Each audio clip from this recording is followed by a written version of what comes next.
ये सम्राट अशोक के समय में 84,000 स्तूप ये भारत और अफगानिस्तान से लेकर उस समय कल्पना कीजिए कैसा भारत रहा होगा। अभी एक जीवित बाकी नहीं है। कभी कभी ये याद करके हमको रोने आता है, कैसा रहा होगा भारत। वो जो स्तूप है, अभी भी 2-4 स्तूप हम देखेंगे, बर्मा में देखेंगे, श्रीलंका में देखेंगे, अब नेपाल में भी पुराना बिहार और देखें, सोने से लिपा पुता है। आप लोग नमस्कार, मैं विनय कुशवाहा, आप देख रहे हैं ए न्यूज बिहार। हम पहुंचे हैं पटना में, जहां पर सम्राट अशोक का जन्मोत्सव बड़े ही हर्षोल्लास के साथ मनाया जा रहा है। इस कार्यक्रम में मुख्य अतिथि के रूप में नेपाल सरकार के पूर्व मंत्री डॉक्टर केशव माने साके जी उपस्थित हैं और उन्होंने इस कार्यक्रम में मुख्य अतिथि के रूप में इस लोगों को संबोधित किया। उन्होंने संबोधित करते हुए कहा कि जब आज जो शिलालेख है, आज भी जो स्तूप है सम्राट अशोक का बनवाए हुए इतना सुंदर एवं आकर्षक है, तो अंदाजा लगा सकते हैं कि सम्राट अशोक का शासन कैसा रहा होगा, सम्राट अशोक का व्यवस्था कैसा रहा होगा। देखने के लिए बने रहिए।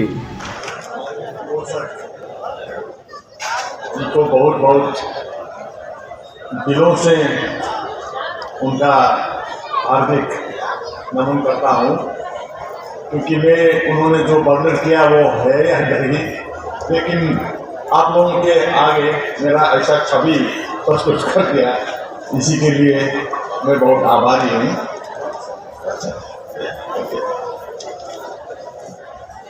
पंचाशी धर्मगुरुओं को मैं नमन करता हूँ और विभिन्न शाख के सम्राट अशोक क्लब के उच्च पदाधिकारी हैं, जो जिम्मेवारी के साथ आप लोग मंच में बैठकर भारत के जो सम्राट अशोक के बातों से नेतृत्व देने के लिए अभिभारा लेकर बैठ रहे हैं।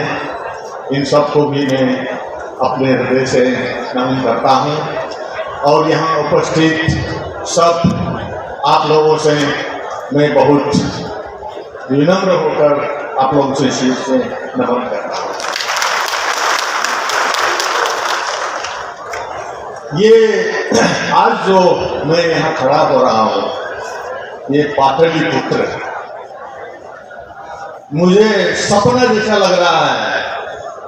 जो हम बुद्ध के बारे में अध्ययन करते हैं, सम्राट अशोक के बारे में, मौर्य वंश के बारे में अध्ययन करते हैं, तो ये पाटलिपुत्र उस समय संसार का केंद्र रहा था,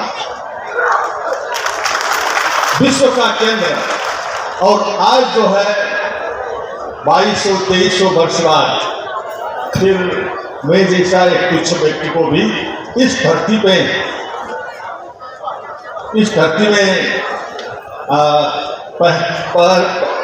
पैर रखकर आप लोगों के सामने खड़ा होने का जो अवसर मिला, ये मेरा जीवन का बहुत बड़ा कर्म का फल तो है। और भाग्य में तो हम विश्वास नहीं करते हैं, तो इसका मतलब आप लोग जो पाटलिपुत्र में आप लोग जमा होते हैं, आपको जो है हजारों वर्षों का आपका कर्म जो है वो बहुत बड़ा, इसीलिए आप लोग यहाँ जमा हो रहे हैं। आपने बहुत बड़े बड़े कर्म किए हैं आपने अपना पूर्व जन्म में। इसीलिए मैं सबसे पहले ये सम्राट अशोक की राजधानी मगध की जो ये पाटलिपुत्र है, उसको मैं नमन करता हूँ। और ये बिहार जो है वो खास में भारत का जो है मूल बुद्ध भूमि का केंद्र भी यही है, क्योंकि बिहार में ही बोध गया में भगवान बुद्ध को बुद्धत्व प्राप्त हुआ, नजदीक है। इसीलिए ये बुद्ध भूमि को भी मैं नमन करता हूँ। और सम्राट अशोक का राजधानी ये पाटलिपुत्र को नमन करता हूँ। और भारत ये महान जो आप लोग अखंड भारत कहते हैं, अफगानिस्तान से लेकर बर्मा तक, श्रीलंका से लेकर नेपाल तक, जो सम्राट अशोक के समय में प्रशासनिक से ज्यादा धम्म राज्य का स्थापना किया था, उसी धम्म राज्य को फैलकर एशिया को एक महान महादेश बना दिया। उस जगह यहाँ से हुआ, रूट यहाँ है। उसका जरा जो विश्व का, जो एशिया में जो जापान के गुरुजी आए हैं, रूस, चीन, यूरोप के कई देश हैं, और एशिया के जो साउथ ईस्ट, इंडोनेशिया तक जहाँ भी देखो, ये जो 2500 वर्षों में हम देखते हैं कि बुद्ध और अशोक का जो सभ्यता प्रसारित हुआ, और ये विश्व को जो है बहुत ही शांतिपूर्ण और बहुत ही अर्थयुक्त बनाया। तो ये जो कहाँ से आता है, ये पाटलिपुत्र से, ये मगध से, ये बिहार से, ये जो फैला हुआ है। इसलिए मैं फिर इस बात को एक बार फिर नमन करता हूँ। और आज के संदर्भ में जो हमें यहाँ जमा होने का वजह सम्राट अशोक को, ये जो है 2500 वर्ष बाद फिर भारत में जो बुद्ध धर्म करीब करीब लुप्त हो गया है 25 वर्ष के समय में, और सम्राट अशोक ने बनाया हुआ ये सारा 84,000 बौद्ध स्तूपें, हजारों शायद अशोक स्तंभ है, और बिहार है, और बिहार तो बिहार का था, लेकिन अब हम नहीं देख पाते हैं वो बिहार कहाँ गया है।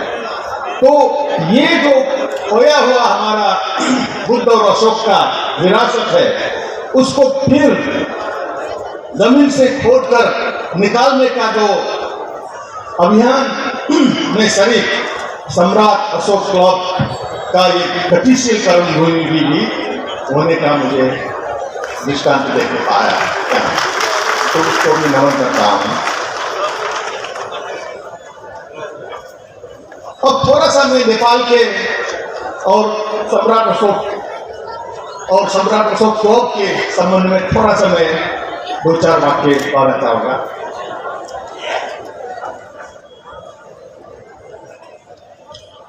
सम्राट अशोक इसने साउथ एशिया के लगभग और सिर्फ ग्रीक तक भी धर्मदूत भेजा था। तो वो भेजने में 2 बहुत महत्वपूर्ण धर्मदूत मिशन भेजा था, एक नेपाल में, दूसरा श्रीलंका में। वो क्यों विशेष रहा कि उसने नेपाल में अपना जो छोटी बेटी चारुमती, वो जो है नेपाल में बुद्ध धर्म प्रचार करने के लिए भेजा, और बड़ी बहन संघमित्रा और उसका बड़ा बेटा महेंद्र, वो दोनों को जो है भिक्षुनी बनाकर श्रीलंका भेजा। तो सम्राट अशोक के यही कारण 2300 वर्ष बाद भी श्रीलंका और नेपाल में सम्राट अशोक ने जो शुरू किया हुआ अथवा विस्तार किया हुआ बुद्ध धर्म और सभ्यता और संस्कृति और धर्म अभी भी नेपाल में गतिशील जीवित उसी से अविच्छिन्न रूप से बाकी है। इसी तरह श्रीलंका में भी वो बाकी है।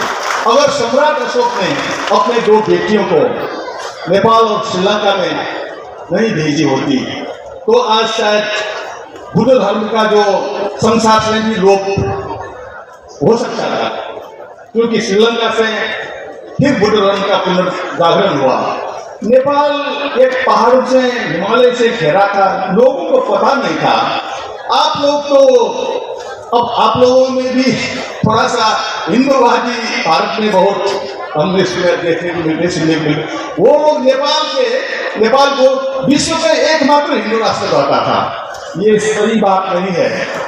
नेपाल हिंदू राष्ट्र नहीं है, क्योंकि ये भारत के जो हिंदूवादी अतिवादी हिंदुओं ने भारत में तो हिंदू राज्य नहीं बना, तो वो लोग चाहते थे कि नेपाल विश्व में एक, लेकिन अब देख ही लिया नेपाल में जो लोकतंत्र का आंदोलन हुआ, तो वहाँ राजा भी चला गया, राजतंत्र भी चला गया, वो गणतंत्र हो गया, और हिंदू राज्य जो कहते थे वो भी नहीं रहा, अभी धर्मनिरपेक्ष राष्ट्र है। तो ये जो नेपाल के संविधान अभी जो बन रहा है, गणतांत्रिक, लोकतांत्रिक, संघीय, धर्मनिरपेक्ष राष्ट्र, इसका भी भारत का बाबा अम्बेडकर का बनाया हुआ संविधान का ही हम लोग ने उसको बहुत किया। इसीलिए अभी भी सम्राट अशोक के समय से लेकर अभी भी भारत में जो भी विचार फलता फूलता है, निकलता है, जो भी ज्ञान उठता है, वो भारत के पड़ोसी नहीं, हम लोग रिश्तेदार भी है। तो इसके नाते हमको वो बेनिफिट मिलता है। और आप लोग जो है भूल जाते हैं उसको, फिर जैसे सम्राट अशोक का इतना बड़ा विरासत सब खत्म कर दिया, नष्ट कर दिया। लेकिन हमने सम्राट अशोक के समय में बनाया हुआ पाटन, ललितपुर, पाटन मतलब खास अशोक पतन, सम्राट अशोक के नाम में उस समय एक नगर बना था। वो अभी बहुत ही कलात्मक नगर है। इसका साक्षी जो है सम्राट अशोक क्लब के सीनियर जो नेतृत्वगण काठमांडू में 2 मिशन में आए थे, आप लोगों को हमने दिखाया है, जी ना। वो अभी भी इंचार्ज है, अभी भी जीवित है, अभी भी गतिशील है, उसको हमने मरने नहीं दिया। हमारा जो मित्र संगरत्न साहब के कहते हैं, हम लोगों ने काठमांडू में बिहार बनाया है। हम भी कपिलवस्तु, कोलिया ग्राम, मौर्य, पिपलीवन, वहां से गए हुए लोग ही है। नेपाल का जो धर्म, संस्कृति और सभ्यता जो आप इतिहास में पढ़ते, तो हम ही लोगों ने, हम ही सम्राट अशोक के समय, बुद्ध के समय में जो गए थे एक ऐतिहासिक घटना के कारण, तो वहीं से बनाया हुआ सभ्यता अभी तक चल रहा है। और सम्राट अशोक का 4 स्तूप अभी भी जीवित है, उसको कहीं बिगड़ने नहीं दिया। अभी भी हम डेली उसका पूछते हैं। और सम्राट अशोक की बेटी चारुमती, उनका वहीं के एक देवपाल शाक्य से, राजकुमार देवपाल शाक्य से शादी हुआ था, विवाह हुआ था। इसीलिए और उनके बच्चे, उसके संतति जो हम ही है, अथवा जो वहाँ हम लोग शाक्य कहते हैं अपने को, काश उसमें मौर्य भी है, उसमें कोल्य भी है। तो कोल्य को तो मैं कुछ तो कोल्य लगता है मुझे, वो भी हमारे समाज में से एक ही शाक्य, कोल्य और मौर्य सब हम लोग वहाँ मिलकर अभी भी सम्राट अशोक अथवा बुद्ध काल से लेकर 500 विहार बनाए। वो अभी भी 500 विहार काठमांडू के घाटी में मिलेगा। वो शायद अभी समय में विश्व के कोई भी शहर में इतना छोटा जो एक घाटी में 500 बौद्ध विहार, वो भी जीवित गतिशील, हर एक बिहार में हम लोग जो है उसका मेंबर बन के संघ चला रहे हैं। तो ये क्या है कि अब हमने जो छोटा सा है, हम लोग ज्यादा नहीं है, लेकिन सजो कर उसको अविच्छिन्न रूप से जीवित रूप में जो भी सामना आया, बहुत ही संघर्ष करना पड़ा इसको जुगाड़ने के लिए। तो हम थोड़ा सा इसको सजो कर इसको संरक्षण करके रखा था। तो हमको पता नहीं था, सिर्फ हम ही संसार में जो काठमांडू में बचे हैं, ये बहुत बुद्धिस्ट लोग, सिर्फ हम ही भगवान बुद्ध के समय से और सम्राट अशोक के समय से हम ही बचे हैं। ज्यादा संख्या में भी नहीं है, कुछ लाखों में है। लेकिन 3 वर्ष, ठीक है, 2 वर्ष 3 वर्ष हुआ तो हमको एक ऐसा हुआ कि कहीं दूसरे ग्रहों से आए हुए लगता है। सम्राट अशोक क्लब के जो नेता है जीवनदीप मौर्य, उन्होंने मुझे, हम तो काम करते हैं, तो संपर्क किया कि आप जो है हमारा सम्राट अशोक क्लब का विभिन्न फंक्शन होता है छत्तीसगढ़ में, गाजीपुर में, अब यहाँ भी हुआ, तो हमको बुलाया।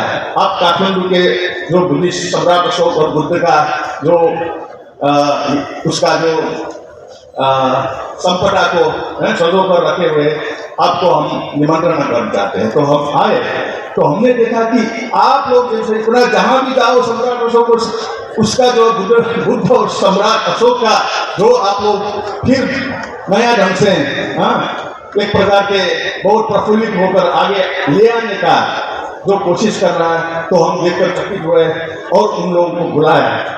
हमने तो थोड़ा सा नेपाल में बचाया। नेपाल का परिचय ही वही है, बुद्ध और सम्राट अशोक ने जितना बनाया अभी तक नेपाल का जो है संस्कृति, सभ्यता, धर्म वही है, नेपाल वही है, हिंदू राज्य नहीं है। आप लोग निश्चित रहिए।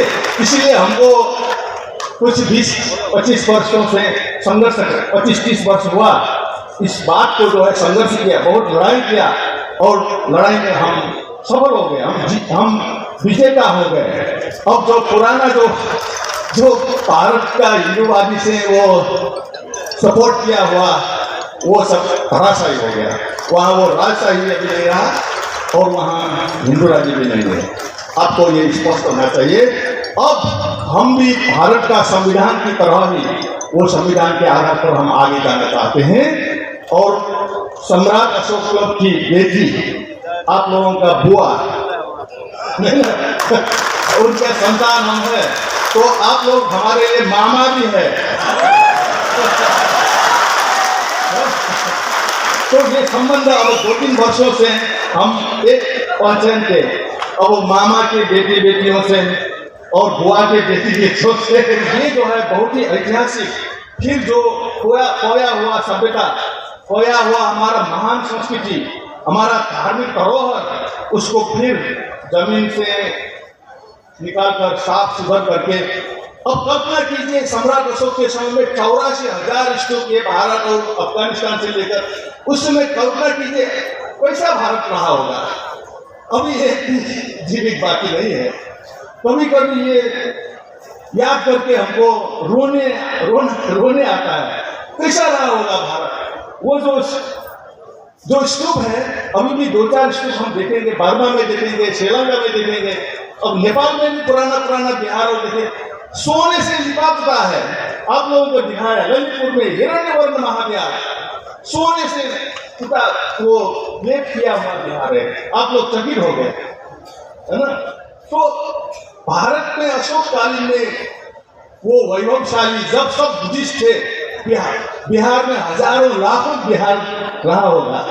उस समय 84,000 स्तूप, कितने अशोक स्तंभ रह गए, कैसा भारत रहा होगा। आप कल्पना कीजिए, अभी भी विश्व में ऐसा अगर रहा हो तो बहुत विश्व में चकित, एक आश्चर्य, स्वर्ग, यही जो स्वर्ग कहते हैं ना, वो भारत ही है। शायद वो चीनों ने भारत को ही स्वर्ग कहा है, अभी जो आ रहा है उसका खनन। तो अब जो है आज सम्राट अशोक के ये जो सम्राट महाजन्मोत्सव में हमको आप लोगों ने निमंत्रण दिया, मेरा दोस्त ने भी कह दिया है नेपाल से आने वाला, हम बहुत ही गौरवान्वित हैं आप लोगों से और आप लोग सबको नेपाल में भी स्वागत है।